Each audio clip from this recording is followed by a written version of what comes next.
Friends, food recipe நண்பர்கள் எல்லாருக்கும் வணக்கம். இன்னைக்கு நம்ம ஒரு சூப்பரான ரெசிபியோட தான் வந்திருக்கோம். இன்னைக்கு நம்ம என்ன செய்ய போறோம்னா நெல்லிக்காய் ஊறுகாய் எப்படி வீட்டிலே செய்யலாம் தான் பார்க்க போறோம். இன்னைக்கு செய்யக்கூடிய இந்த நெல்லிக்காய் ஊறுகாய் ரொம்பவே சிம்பிளா செய்யலாம். அது இல்லாம இதோட டேஸ்டா அடிச்சுக்க ஆள் இல்ல. ஸோ மிஸ் பண்ணாம ஸ்கிப் பண்ணாம வீடியோ ஃபுல்லா பாருங்க. வாங்க வீடியோக்குள்ள போலாம்.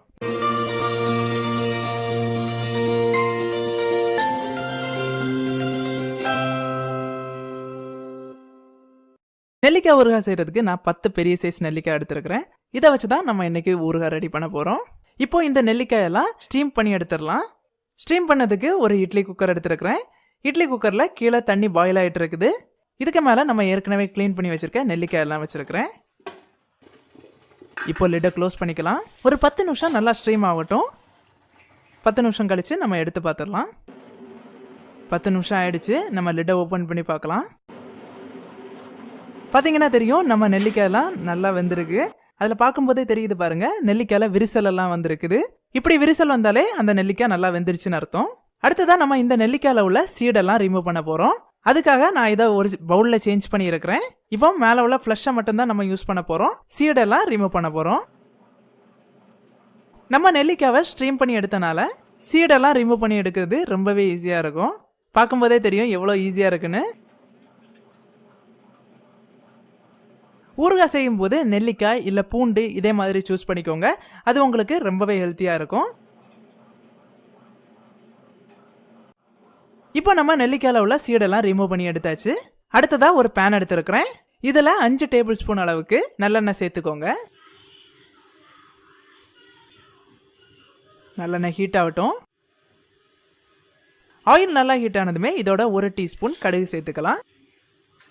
கடுகு நல்லா பொட்டி வரட்டும். கடுகு நல்லா பொட்டி வந்ததுமே நம்ம ஏற்கனவே ஸ்ட்ரீம் பண்ணி சீடெல்லாம் ரிமூவ் பண்ணி வச்சிருக்க நெல்லிக்காவை இதோட சேர்த்துடலாம்.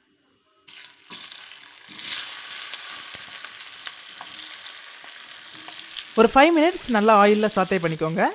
இந்த நெல்லிக்காய் ஊறுகாய் ரொம்ப டேஸ்டாக இருக்கும். அது இல்லாமல் எந்த ஒரு ஆர்டிஃபிஷியல் ப்ரிசர்வேட்டிவ்ஸுமே ஆட் பண்ணாமல் நம்ம சேர்க்கக்கூடிய நேச்சுரல் ப்ரிசர்வேட்டிவ்ஸ்னால 1 இயர் வரை நம்ம இதை யூஸ் பண்ணிக்கலாம். இதோட ஷெல்ஃப் லைஃபை அதிகரிக்கிறதுக்கு நம்ம சில ப்ரிகாஷன்ஸை ஃபாலோ பண்ண வேண்டியது இருக்கும். 1, ஈர ஸ்பூன் வச்சு ஊறுகாயை சர்வ் பண்ணக்கூடாது. 2, கைப்படாமல் பார்த்துக்கணும். 3, நாள் ஆக ஊறுகாயில் உள்ள ஆயில் எல்லாம் கீழே செடிமெண்ட் ஆகிருக்கும். அதை வாரத்துக்கு ஒருக்கா மிக்ஸ் பண்ணி விட்டுக்கணும். இந்த சிம்பிளான டிப்ஸை ஃபாலோ பண்ணாலே போதும், ஊறுகாய் ரொம்ப நாளைக்கு கெட்டு போகாமல் இருக்கும். இந்த நெல்லிக்காயெல்லாம் நல்லா சாத்தையாயிடுச்சு. இதோட நம்ம ஊறுகாய்க்கு தேவையான ப்ரிசர்வேட்டிவ்ஸ் எல்லாம் ஆட் பண்ணிடலாம். 1/4 டீஸ்பூன் மஞ்சள் தூள், 1 டேபிள் ஸ்பூன் வத்தல் தூள், வெந்தயத்தை இதே மாதிரி நல்லா வறுத்து பொடி பண்ணி வச்சிருக்கிறேன். அதில் 1/2 டீஸ்பூன், 1/4 டீஸ்பூன் காய்த்தூள், ஃபைனலாக 1 டேபிள் ஸ்பூன் கல்லுப்பு சேர்த்துக்கலாம். இதுதான் ஊறுகாவோட மெயின் ப்ரிசர்வேட்டிவ்னே சொல்லலாம். எல்லாத்தையும் சேர்த்து நல்லா மிக்ஸ் பண்ணிக்கோங்க. ஒரு 2 நிமிஷம் நல்லா மிக்ஸ் பண்ணாலே போதும். இப்போ பார்த்தீங்கன்னா தெரியும், நல்லா மிக்ஸ் ஆகிருக்குது. நம்ம ஊறுகாயும் சூப்பராக ரெடி ஆயிடுச்சு. பார்க்கவே கலர்ஃபுல்லாக இருக்குது.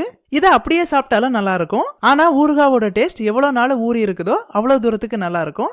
அதுக்காக நான் இதே மாதிரி ஒரு கிளாஸ் பாட்டில் எடுத்துருக்கிறேன். ஊறுகாவை ஸ்டோர் பண்ணி வச்சிருக்கிறதுக்கு கிளாஸ் பாட்டில் சூஸ் பண்ணிக்கோங்க. இது பெஸ்ட்டாக இருக்கும்.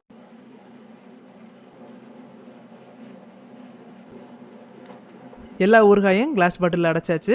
இதை 1 வாரம் மட்டும் நான் தனியாக வைக்க போகிறேன். 1 வாரத்துக்கு அப்புறம் எப்படி வந்திருக்குன்னு பார்க்கலாம். இதை ஃப்ரிட்ஜில் ஸ்டோர் பண்ணணும்னு அவசியம் இல்லை. நம்ம கிளாஸ் பாட்டிலோட லிட்டை நல்லா க்ளோஸ் பண்ணி வச்சுட்டாலே போதும், கெட்டு போகாமல் இருக்கும். இப்போ 1 வீக் ஆயிடுச்சு. ஆயில் எல்லாம் கீழே நல்லா செடிமெண்ட் ஆகிருக்குது. இதை நல்லா மிக்ஸ் பண்ணிட்டு சர்வ் பண்ணிடலாம்.